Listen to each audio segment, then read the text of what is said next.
चलिए, डालिए heading dense connective tissue. हाँ कॉपी में।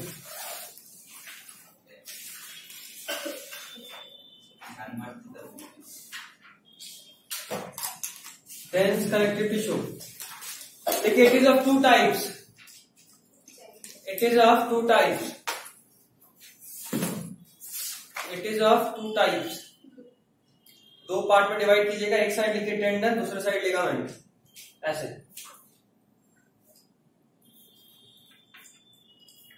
टेंडन दूसरे साइड लिगामेंट। शुभांगी अभी तक नहीं आई? शुभांगी आ रही नहीं आ रही? आ रही है, कंफर्म हो सकता है शायद। टेंडन और लिगामेंट, टेंडन साइड में लिखिए। आ रही है इतना ट्रैफिक होगा तो टेंडन में लिखिए consist of white fibres only. इसमें सिर्फ व्हाइट फाइबर होता है। Consist of white fibres only. Next point ज्यादा इंपॉर्टेंट है। It connects muscle to bone. उसी में टेंडन में next point, it connects muscle to bone. जैसे मान लो यहां पे देखो, यहां पे मसल है आपका और पीछे से पे बोन है, बीच में आप दोनों ही फील कर पा रहे हो। तो आखिर ये मसल और बोन आपस में किसी न किसी चीज से जुड़ा होगा। जुड़ा है तभी तो सांस में कोऑर्डिनेशन कर पा रहा है। जिस चीज से जुड़ा हुआ उसका नाम है टेंडन। ठीक है, चलिए नेक्स्ट साइड आइए, लिगामेंट। देखिए it consist of mainly yellow fibres. हाँ ligament. It consist of mainly yellow fibres. चलो ठीक है। It consist of mainly yellow fibres and few white fibres.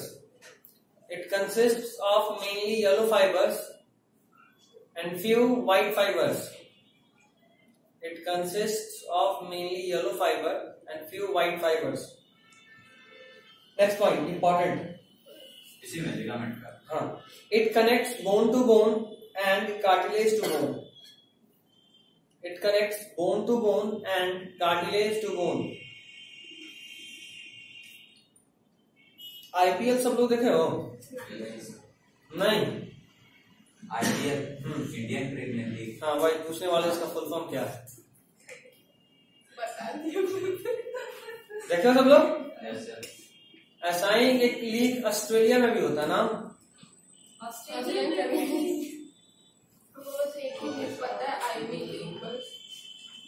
Big Bash League. हाँ Big Bash league.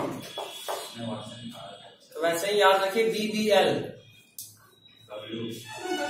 BBL bone to bone ligament.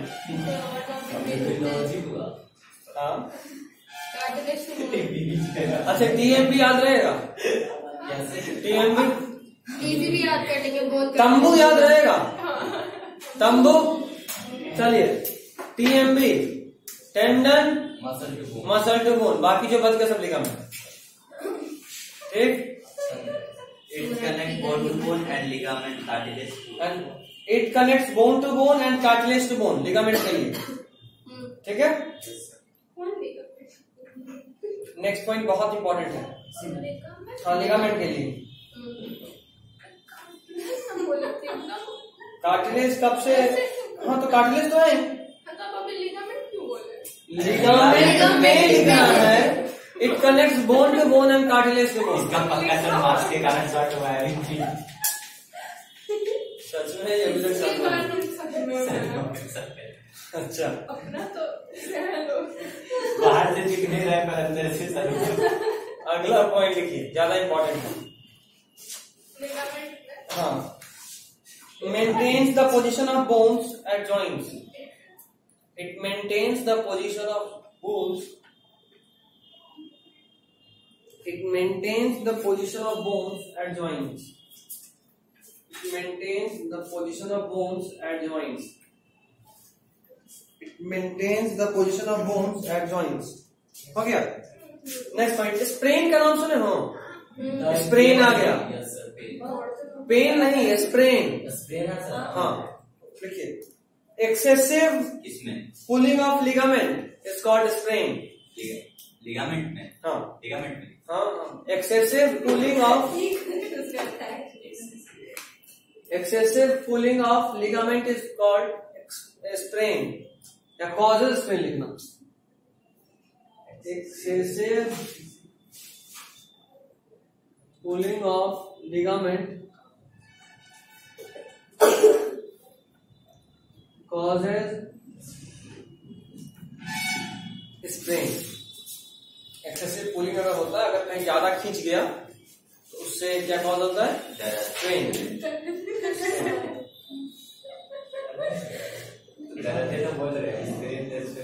डालिए अगला heading, dense connective tissue irregular. Dense connective tissue regular अभी पढ़ रहे थे। डेंस कनेक्टिव टिश्यू रेगुलर नहीं बोले थे ना? नहीं तो एक वहां लिख लो रेगुलर। ये डेंस कनेक्टिव टिश्यू रेगुलर था। रेगुलर और इरेगुलर में क्या फर्क है कि रेगुलर वाले में जो भी सेल्स होते हैं वो थोड़ा सा ऑर्गेनाइज वे में होते हैं, एक के बाद एक के बाद एक के बाद एक। और इरेगुलर वाले में कोई सेल नहीं हो सकता। डायग्राम आपके बुक में है, देख लो। डेंस कनेक्टिव टिश्यू रेगुलर और इरेगुलर दोनों का डायग्राम आपके बुक में है, एक बार देख लीजिए। देख पा रहे? तो रेगुलर वाले में थोड़ा ऑर्गेनाइज्ड है, इरेगुलर वाले में ऑर्गेनाइज्ड नहीं है। देख लो ना, बुक नहीं लाइए, देख लो बच्ची, आलस नहीं करते। तुम सर समाज सुन के हो रहा है, अपना मार्क्स से हो रहा है। अच्छा ऐसा, सब ठीक है। बस रेगुलर इरेगुलर देख लिए डिफरेंस? देखो सना, देख लिए?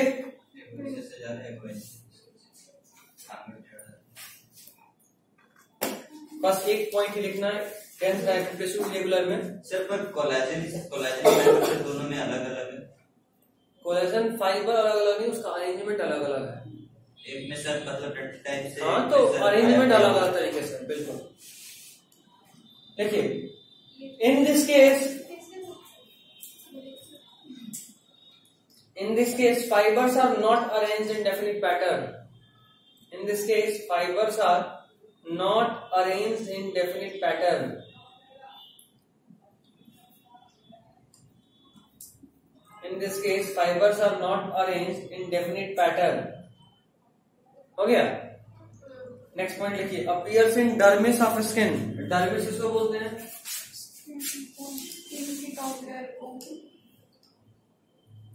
appears in dermis of skin. dermis बोलते हैं टॉप मोस्ट लेयर को, ठीक है। और अच्छे से बोलना हो तो इपीडर्मिस कर सकते थे, upper most layer. But dermis जैसे मान लो ये मेरा पूरा स्किन है और ये उसका टॉप लेयर है, इसको बोलेंगे डर्मिस। क्या बोलेंगे? डर्मिस। और अगर हम माइक्रोस्कोपिक लेवल पे देखें तो इस डर्मिस का भी और लेयर हो सकता है, इस डर्मिस का भी और लेयर हो सकता है। सबसे ऊपर वाले को बोलेंगे एपिडर्मिस, मेसोडर्मिस, इंडोडर्मिस, है ना। तो चाहे तो हम बोल सकते हो, लेकिन अभी आपको सिर्फ अपर मोस्ट लेयर को डर्मिस बोला, ये दिमाग में रखना। कवरिंग बोलते हैं actually dermis, just like covering, ठीक। अगला हेडिंग डालिए, skeletal tissue. Skeletal tissue heading होगा। तुम तो कलर कोडिंग फिर यूज करना छोड़ दियो। सर आज लोग मना कल से यूज करेंगे। नोट तो खराब हो ही गया ना बच्ची। सर पीछे में देखे अच्छे से बनाया है, उससे फर्क नहीं पड़ता। एग्जाम के एक दिन पहले एक दिन का गलती भारी पड़ जाता है। सर मन नहीं है।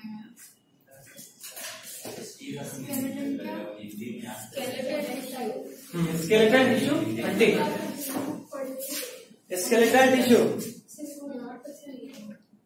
स्केलेटल टिश्यू लिखिए इसके बारे में एक point.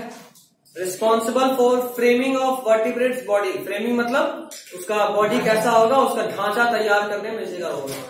Responsible for framing of vertebrates body, responsible for framing of vertebrates body. हो गया? Responsible for framing of vertebrates body, ठीक है। दो तरह का, first is cartilage, second is bone. दो तरह का होता है, पहला है कार्टिलेज, दूसरा है बोन।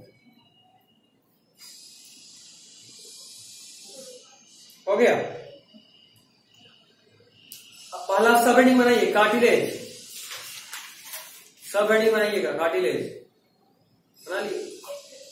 देखिए, most of the cartilage in vertebrate embryo, most of the cartilage in vertebrate embryo, most of the cartilage in vertebrate embryo are replaced by bones in adult. Most of the cartilage in vertebrate embryo, vertebrate in उसके बाद space, फिर vertebrate, invertebrate नहीं बोल रहा हूं, invertebrate मतलब vertebrate में, invertebrate are replaced bye, दो चीज होता है।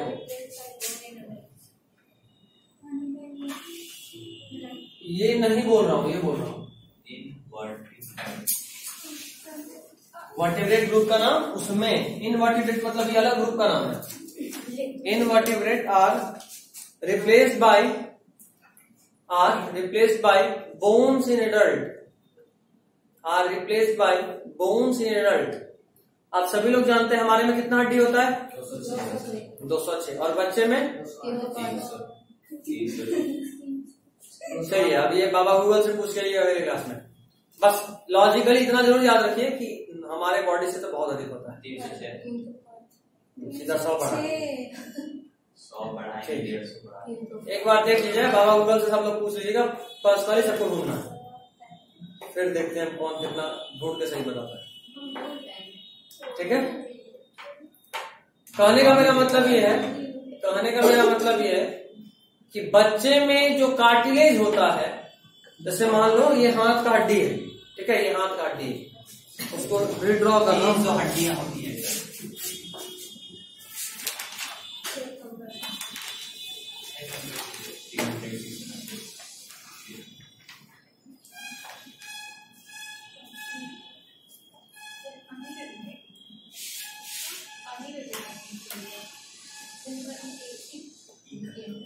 ये ह्यूमरस, इसका नाम, यहाँ वाला हड्डी, ठीक है, आम का हड्डी। सब आपको याद कराऊंगा, टेंशन लीजिए। सब 206 का 206 हड्डी आपको बाई नेम याद करा दूंगा, चाहे प्यार से या डर से।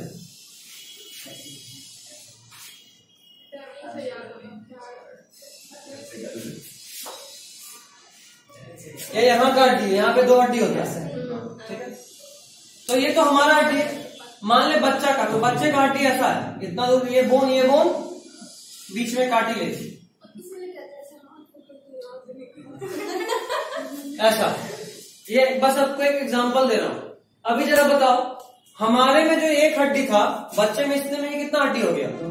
तो बच्चा जैसे जैसे बड़ा होगा तो इस कार्टिलेज पे कैल्शियम का डिपोजिशन होगा, इस कार्टिलेज पे कैल्शियम का डिपोजिशन होगा, और ये कार्टिलेज कन्वर्ट हो जाएगा बोन में।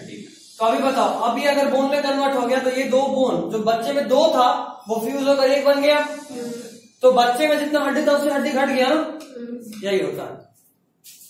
तो इसीलिए बोला कि मैक्सिमम कार्टिलेज जो बच्चे में होता है, एडल्ट होने पे वो बोन में कन्वर्ट हो जाता है।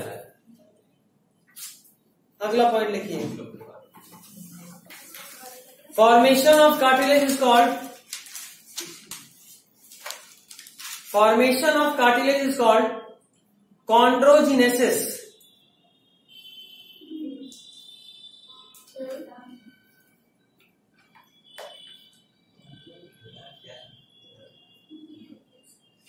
Formation of cartilage is called chondrogenesis. Genesis. Cartilage के लिए कॉन्ड्रोज टर्म यूज करते हैं, ठीक है, chondrogenesis. Next point, covering. Sir आपके पास पानी है? आज नहीं होगा, लेकिन ज्यादा पता करता। Covering, covering is called perichondrium. Covering is called, covering किसका कवरिंग? कार्टिलेज का। पेरिकॉन्ड्रियम, देख रहे हो, कॉन्ड्रन टर्म हमेशा आ रहा है।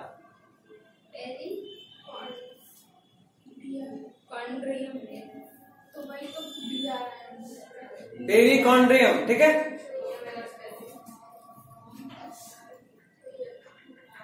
डैश देकर लिखिएगा, पेरिकॉन्ड्रियम के लिए it has supply of blood vessel,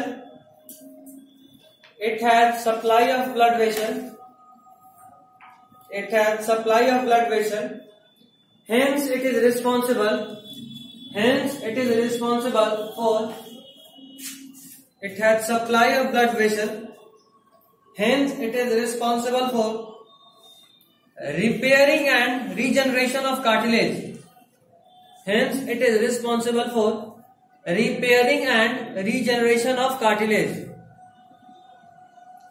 repairing and regeneration of cartilage, repairing and regeneration of cartilage. हो गया। नेक्स्ट पॉइंट लिखिए, मैट्रिक्स, मतलब इस टिश्यू का मैट्रिक्स कैसा होगा?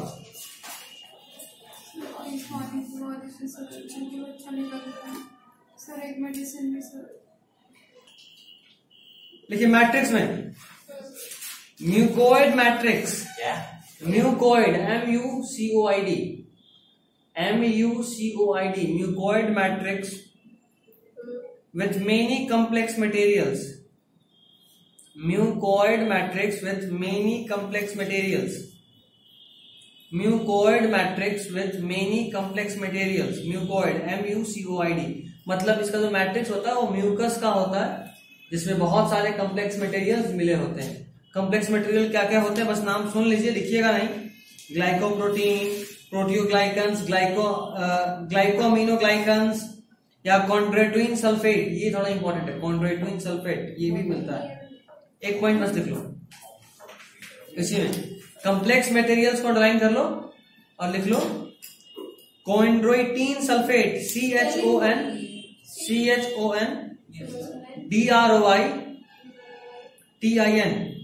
Chondroitin sulphate, CHON DROITIN, CHON DROITIN,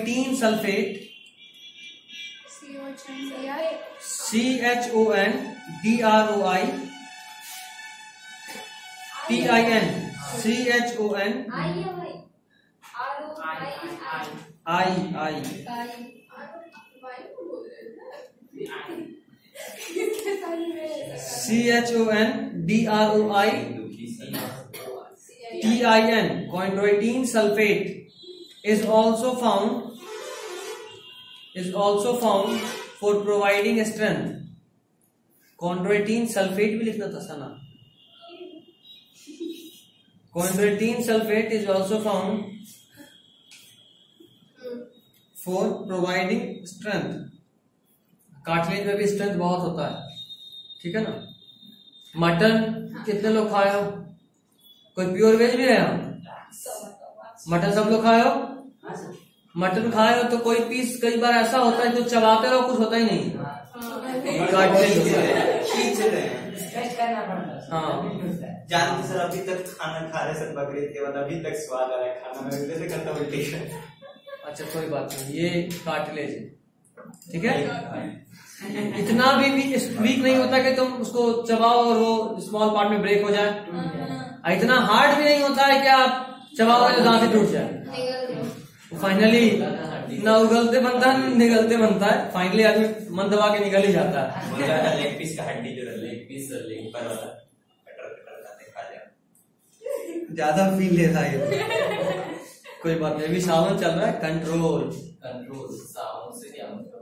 नहीं मन करने लगेगा, फिर मन करने लगेगा ना, फिर घर में घुसे ना। तुम खा लेते हो सावन में? खा लिए सर, कल ही तो खाया, परसों खाया। कोई बात नहीं, दूर रहते भाई से बिना नहाए बाहर ही सावन में खाना ही बाहर टेंट लगा के अच्छा कोई बात नहीं। अच्छा सर, सावन में चिकन मटन खाने चलता है? जैसे तुम लोगों में रमजान होता है ना पवित्र महीना, उसी तरह हमारे लिए सावन बहुत पवित्र महीना होता है। इसमें कोई भी, हाँ बहुत लोग तो लहसुन प्याज भी नहीं खाते। शिव जी का क्या जो वीगन होता है वो एनिमल प्रोडक्ट्स कुछ रिलेटेड कुछ नहीं खाता है, चाहे वो दूध हो चाहे वो सालों तक नहीं खाता, कुछ नहीं खाता है। एनिमल में बहुत प्रोटीन होता है। मेरा सब छुड़ा दिया सर। अंडा वेज में आता है कि नॉन वेज में? क्या अंडा वेज में आता है कि नॉन वेज में? अंडा को कायदे से नॉनवेज बोलना चाहिए, परिवेश बोलते हैं। नहीं, बोलते भी नॉनवेज ही हैं। नॉनवेज, अगर मम्मी नॉनवेज उनको खुशाने के लिए हम लोग अंडा को लेकिन बात असल में ये है कि जो एग हम लोग खाते हैं वो अनफर्टिलाइज्ड एग होता है, और चूंकि वो अनफर्टिलाइज्ड है तो दूध भी तो पी रहे हैं, वो भी तो एनिमल से ही आ रहा है, तो नॉनवेज थोड़ा ना। उसी तरह ये अंडा भी, लेकिन हाँ नॉर्मल अंडा जो पहले खाते थे वो नॉनवेज था, क्योंकि उसके अंदर चिक होता था। अभी भी जो देसी अंडा होता है उसमें चिक होता है, ठीक है। तो कुछ दिन बाद अगर आप खाइएगा अंडा तो अंदर में चिकन आपको मिलेगा। सर वही देसी अंडा सर काट के उसके अंदर नमक मिर्ची डाल के जब फट गया तो सर वो मतलब चिकन खा जाता है। ये तो फील का बात है, तुम खाओ 2-3 दिन तक पेट में रखे रहो, चिकन बन जाएगा अंदर में। ऐसे हम चिकन का होता है।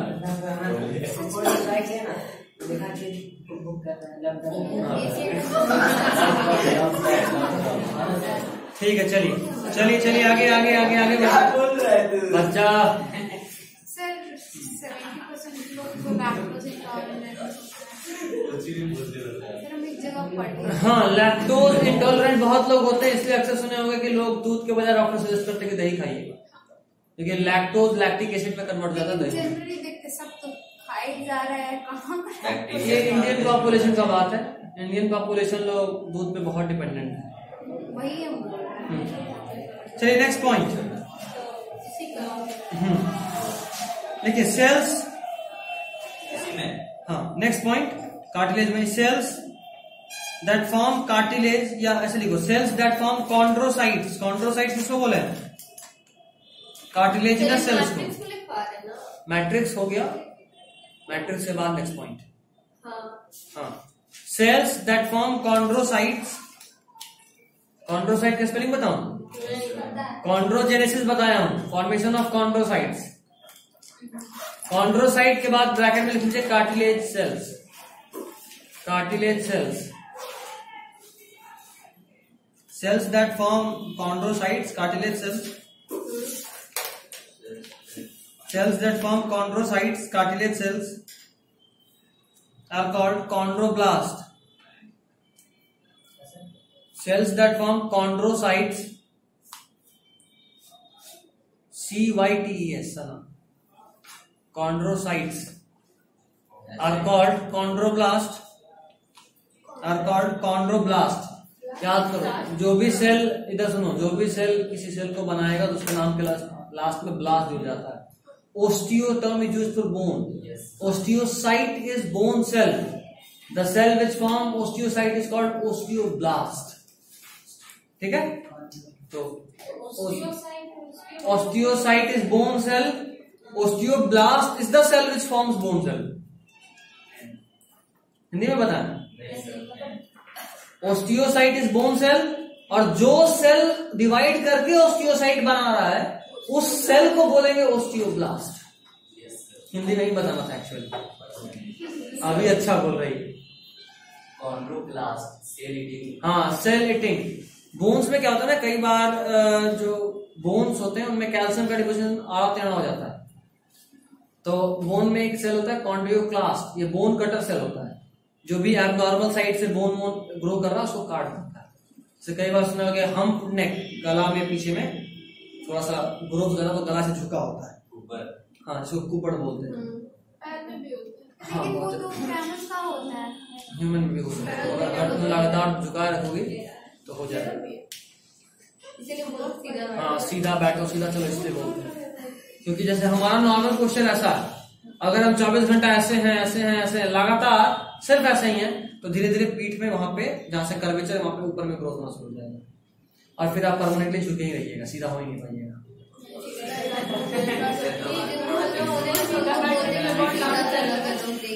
क्या ये वाला मैंने सुना है, एक हमारे क्लास में लड़का था, वो अच्छा खासा मतलब हम मेरे ठीक है, मैम बोलते थे मतलब तुम्हारे हाइट की लड़की थी, वो मेरे साथ लाइन में लगता था, वो ना हल्का थोड़ा झुका रहता था, फिर ना उसको योगा वोगा है थोड़ा, उसके बाद वो भी मेरे से लंबा निकल के। चलिए लिखिए अगला पॉइंट, लिखिए लिखिए लिखिए। Cartilage is non vascularised. Cartilage is non vascularised, vascularised का मतलब ब्लड सेल्स, हम बोल रहे हैं नॉन वेस्कुलराइज्ड मतलब ब्लड वेसल नहीं हो। हाँ, तो cartilage is non vascularised, VAS, non तो लिख लियो ना,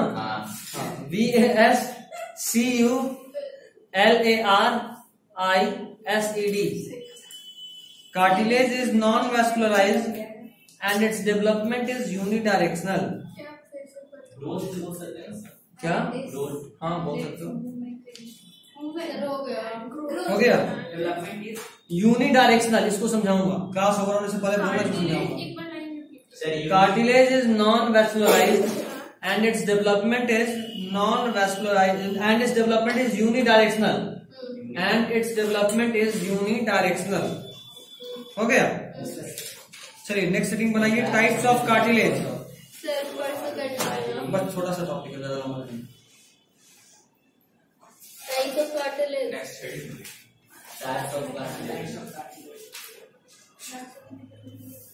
पहला लिखो हाइलीन कार्टिलेज, HYLIN,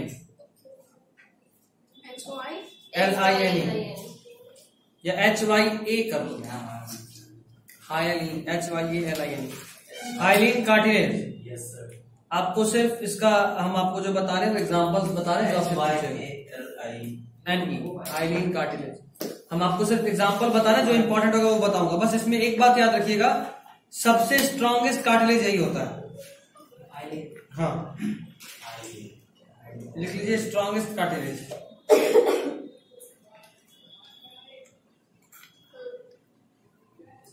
ठीक है, एनसीईआरटी खोलिए, बोन और कार्टिलेज का डायग्राम दिया होगा।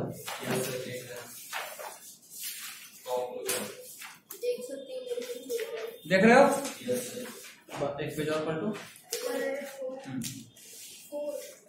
ये डायग्राम बना के हमेशा दे देता है एग्जाम में, ये डायग्राम हमेशा बना कर दे देता है और बोलता है पहचानिए कौन कार्टिलेज कौन बोन, जो बड़ा कंफ्यूज करता है। देख रहे हो?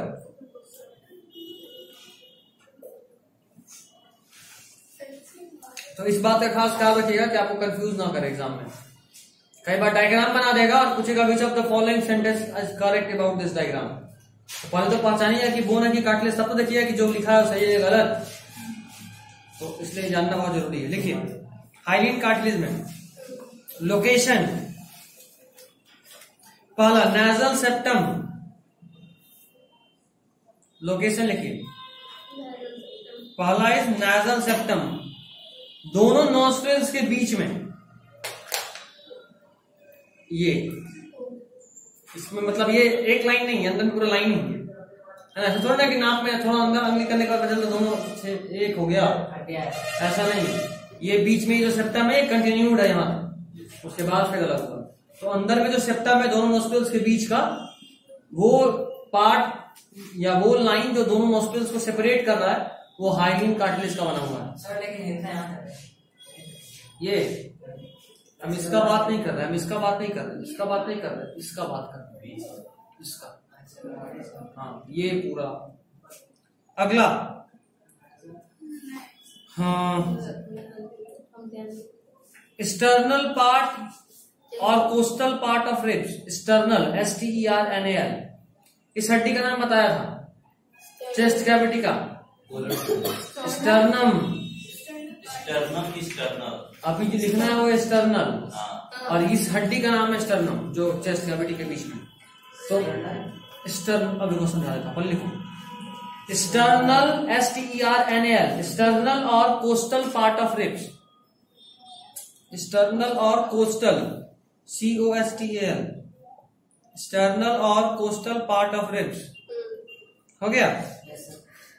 Next point, articular portion of long bone, articular portion of long bone, सब समझा दूंगा, ठीक है। Articular portion of long bone हो गया। चलिए हाइलीन खत्म हुआ, अगला लिखिए इलास्टिक और येलो इलास्टिक कार्टिलेज, इलास्टिक और येलो इलास्टिक कार्टिलेज। हाँ, कार्टिलेज का बहुत टाइप है, जिसमें से पहला हाइलिन, दूसरा इलास्टिक और येलो इलास्टिक। हाँ, इलास्टिक कार्टिलेज बोलते हैं अक्सर इसको कॉमनली। लिखिए first point, it shows flexibility. देखो हाइलिन कार्टिलेज को छूने के बाद लगता था हड्डी है, टच करके देख लो, यहां के बाद अपन में फील लगेगा हड्डी है, स्ट्रॉन्गेस्ट कार्टिलेज। बट ये वाला कैसा है, इलास्टिक। देखिए इट शोज फ्लेक्सिबिलिटी, हो गया। लोकेशन लिखिए, कहां कहां मिलेगा। पहला ईयर पिन्ना, लोकेशन, फ्लेक्सिबिलिटी, उसके बाद आप लोकेशन लिखिए, location. First ear pinna, ear pinna मतलब ये वाला पार्ट, नहीं, कान में जो भी आपको बाहर दिख रहा है वो सब पिन्ना। सर वही तो बोले, ये वाला पार्ट नीचे वाला तो ये नहीं, है पूरा। सर हम ये दिखाए कि ये आपको कहाँ से दिख रहा है, पता चलता है, इतना बायोलॉजी पढ़े हैं, तुम कहाँ दिखा रही हो तो क्या पता चल रहा है, क्या दिखाना चाहते हो ये पता चले। यहाँ दिखा रही, बोलती आपको कैसे पता कि वही दिखा रहे हैं। अरे तुम्हारा कान क्या यहाँ लगा हुआ है? सर हम हिसाब लगाए हुए हैं, पता उससे क्या होता है? यही ना होगा, या यहाँ चला जाएगा। आज पक्का शॉट मारेगा। तू बोला मत कर। Ear pinna. अगला इपिग्लॉटिक्स, इसका नाम क्या सुना हो? क्या करता है ये? विंड पाइप के कवरिंग पे होता है। जब आप खाना खाते हैं तो जब निकलते हैं तो ये इपिग्लॉटिक्स बंद हो जाता है, prevents the food particle to enter inside the windpipe. हाँ, अगर उसमें कुछ भी गलती हुआ तो सरक जाता है। Epiglottics. Next, at the tip of nose. At the tip of nose. ये कौन सा बात कर रहे हैं? ये, हाँ, ये फ्लेक्सिबल होता है, समझे? At the tip of nose. याद रखना तो ऐसे याद रख सकते हो, बच्चा लोग का जो पकड़ के गुल्ली गुल्ली को करते हैं नाक चौड़ा करने के लिए, वो टिप ऑफ नोज होता है, ठीक है? हाँ, तेल लगा। अगला white fibrous cartilage.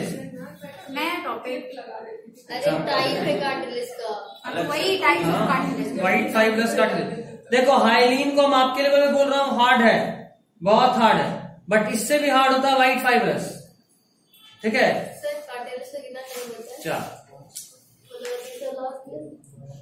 White fibrous cartilage में क्या होता है, ठीक है? व्हाइट फाइब्रस का स्ट्रॉन्ग, हम तुमको लिखा है स्ट्रॉन्गेस्ट कार्टिलेज ना हाइलिन में। एक काम करो, ईएसटी काट दो, खाली स्ट्रॉन्ग छोड़ो, क्योंकि जब उससे भी स्ट्रॉन्ग कोई है तो फिर स्ट्रॉन्गेस्ट कैसे बोलेंगे? ये स्ट्रॉन्ग होता है लेकिन स्ट्रॉन्गेस्ट नहीं होता। स्ट्रॉन्गेस्ट होता है व्हाइट, लेकिन इसमें कैल्शियम सॉल्ट्स का डिपोजिशन होता है। तो जैसे ही कार्टिलेज पे कैल्शियम सॉल्ट्स का डिपोजिशन हुआ तो ये कुछ कुछ बोन ऐसा हो गया, तो इसलिए इसको स्ट्रॉन्गेस्ट बोलते हैं। और ये कहाँ होता है, लिखिए location, white fibrous cartilage. White fibrous cartilage is the strongest cartilage. Next point is location. Pubic symphysis. P-U-B-I-C. P-U-B-I-C symphysis. S-Y-M-P-H-Y. S-Y-M-P-H-Y-S-I-S. S-Y-M-P-H-Y-S-I-S. Pubic symphysis. ठीक है? ये जो प्यूबिक सिम्फेसिस है ये कहां होता है? मेन इसका रोल फीमेल्स में होता है। मेल और फीमेल दोनों का जहां जेनाइटल ऑर्गन होता है, जेनाइटल ऑर्गन मतलब वेजाइना या पेनिस का हम बात कर रहे हैं, उसके जस्ट ऊपर और कमर के जस्ट नीचे दोनों थाइस के बीच का जो एरिया होता है इसको प्यूबिक सिम्फेसिस बोलते हैं, ठीक है? आपके चैप्टर है आप में लोकोमोशन एंड मूवमेंट, उसमें हम एक हड्डी आपको दिखाना चाहेंगे। पेज नंबर बता रहा हूं, एनसीईआरटी ओपन कर लीजिए।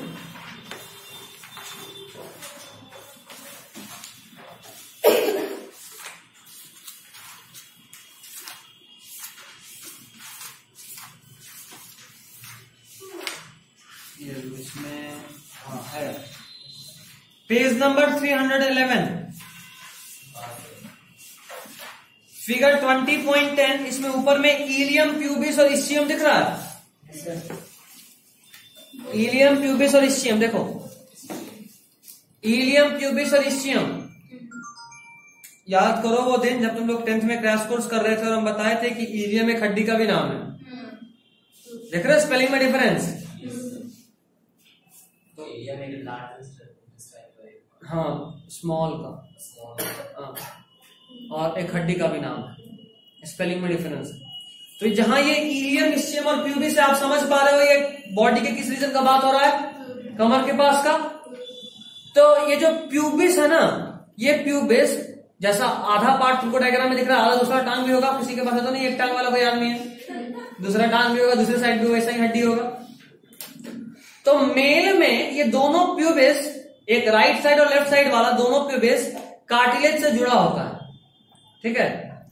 फीमेल में वो जुड़ा नहीं होता, वहां गैप्स होता है, ठीक है। इसी गैप्स की वजह से फीमेल और मेल के चलते वक्त जो कमर हिलने में डिफरेंस होता है, फीमेल का कमर ज्यादा हिलता है, इसका यही कारण है, क्योंकि हड्डी जुड़ा नहीं होता है। अभी पता चल गया ना जानबूझ कैसे नहीं होता, ठीक है। हाँ तो हाँ, अगर मान लो कि तुमको कोई कंकाल मिला, स्केलेटन मिला, और तुमको पहचानना है कि वो मेल है या फीमेल बॉडी है, तो यही पार्ट देखते हैं। हाँ हाँ, हिप चौड़ा होता है। उसका कारण यह है कि जो इलियम वाला पार्ट है ना, उसमें थोड़ा सा और डेप्थ मिलता है, थोड़ा कर्वेचर, गहराई मिलता है प्रेगनेंसी के वक्त बच्चे को होल्ड करने के लिए। और ये जो प्यूबिस है, ये जुड़ा इसलिए नहीं होता क्योंकि at the time of delivery of child after pregnancy, ये जो प्यूबिक सिम्फेसिस है, यहां पे एक हार्मोन एक्ट करता है, नाम है ऑक्सीटोसिन, ठीक है। ये ऑक्सीटोसिन उस एरिया को सॉफ्ट करता है, और उस एरिया को सॉफ्ट होने के बाद वो फैलता है। बच्चे का सिर फीमेल के वेजाइना से बाहर आता है, ठीक है। और इसी हड्डी के फैलने की वजह से फीमेल को पेन होता है at the time of delivery, ठीक है। और ये पेन बताया भी था बहुत जबरदस्त होता है। पूरे बॉडी का 206 हड्डी एक साथ तोड़ दो, तब जितना दर्द होगा उतना ही दर्द नॉर्मल डिलीवरी में होता है। और वो दर्द कोई मेल झेल नहीं सकता, वो सिर्फ फीमेल ही झेल सकती है। और फीमेल को झेलने के लिए जो ताकत मिलता है, जो स्टिमुलेशन मिलता है, वो ऑक्सीटोसिन की वजह से। ये उस प्यूबिक सिम्फेसिस को थोड़ा सा सॉफ्ट कर देता है ताकि पेन थोड़ा कम हो, तो फीमेल दर्द से ही मर जाएगी, ठीक है। तो खैर, ये जो व्हाइट फाइब्रस कार्टिलेज है, ये वही होता है, क्योंकि देख के तो कभी ऐसा नहीं लगता कि सॉफ्ट है ना। ये सिर्फ डिलीवरी के वक्त जब यहाँ ऑक्सीटोसिन एक्ट करता है तभी थोड़ा सा सॉफ्ट हो जाता है, तो नॉर्मली नहीं होता। अगला कार्टिलेज ये कैल्सिफाइड कार्टिलेज, ये ह्यूमन में होता नहीं, छोड़ दो, बस नाम लिख के छोड़ देना, कैल्सिफाइड कार्टिलेज नाम लिख लो और लिख दो नॉट प्रेजेंट इन ह्यूमन।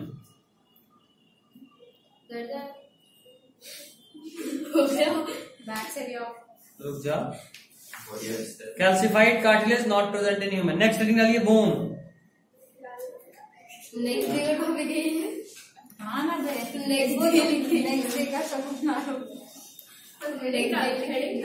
डालो हेडिंग, डालो बोन। उसके बाद अभी भी छोड़ूंगा नहीं, जो समझाना है, जो भी छोड़ बोलो समझाऊंगा। हेडिंग में बोन डाले, बोन, हाँ। चलिए क्या क्या बताना बचा था, जो बोला तो समझाऊंगा। पहला डायरेक्शन में जो कार्टिलेज का ग्रोथ होता है, ये यूनिडायरेक्शनल होता है। ये देखो, ये मान लो तुम्हारा पेरिकॉन्ड्रियम है, मतलब कार्टिलेज का लेयर, ठीक है। इस कार्टिलेज के लेयर में यहां पे होगा कॉन्ड्रोब्लास्ट। क्या होगा? कॉन्ड्रोब्लास्ट। अब जाहिर सा बात है कि भाई इधर तो कवरिंग ही है, तो ग्रोथ इधर हो सकता है क्या? नहीं। तो जब ये ग्रो करेगा तो किधर करेगा?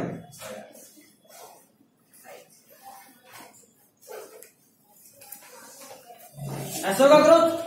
मतलब ये कि जब भी कार्टिलेज का ग्रोथ होगा तो सिर्फ इस डायरेक्शन में हो सकता है ना। इसलिए इसको बोलते हैं, इसका ग्रोथ कैसा है? यूनिडायरेक्शनल। अच्छा, अगला बताया था coastal part of long bones के बारे में, है ना। कोस्टल या स्टर्नल पार्ट ऑफ रिब्स बताया था, लॉन्ग बोन्स में रिब्स बताया था। देखो, इस हड्डी का नाम है स्टर्नम। रिब पूरा ये वाला हड्डी है, पूरा ये वाला हड्डी है रिब। तो रिब का वो पोर्शन जो आकर यहाँ जुड़ रहा है स्टर्नम में, वहां पे भी ये कार्टिलेज होता है। कौन सा कार्टिलेज? Hyaline cartilage. हाइलीन देखो कार्टिलेज इसलिए भी यहां होना जरूरी है क्योंकि तुम जब भी सांस लेते हो तो ये फूलता है। अगर ये बोन होता तो क्या ये कभी एक्सपैंड होता नहीं, इसलिए यहां कार्टिलेज है ताकि एक्सपेंशन और कॉन्ट्रैक्शन हो सके। एक पार्ट और बताया था articular portion of long bone. जैसे मान लो ये लॉन्ग बोन है, इसका ये वाला पोर्शन जहां पे आर्टिकुलेशन मतलब ज्वाइंट होना है, यहां पे भी हाइलीन कार्टिलेज होता है so as to reduce friction in movement. जब भी आपका हाथ मूव कर रहा है, आपका पैर मूव कर रहा है तो आपके बॉडी में फ्रिक्शन होगा, तो फ्रिक्शन को घटाने के लिए वहां पे कार्टिलेज होता है। कई बार ये कार्टिलेज घिस जाता है ओल्ड एज में। कार्टिलेज से घिसने की वजह से अब दो बोन के बीच में फ्रिक्शन होगा, दो बोन के बीच में फ्रिक्शन होगा तो पेन होगा। ठीक है, कई बार जॉइंट्स पे स्पेशल तरह का फ्लूइड होता है साइनोवियल फ्लूइड, ये फ्रिक्शन को और ज्यादा घटाता है। तो कई बार ये फ्लूइड भी नहीं होता तो भी पेन होता है। ठीक है, चलिए this is all for today. अगले क्लास में हम लोग बोन पढ़ेंगे।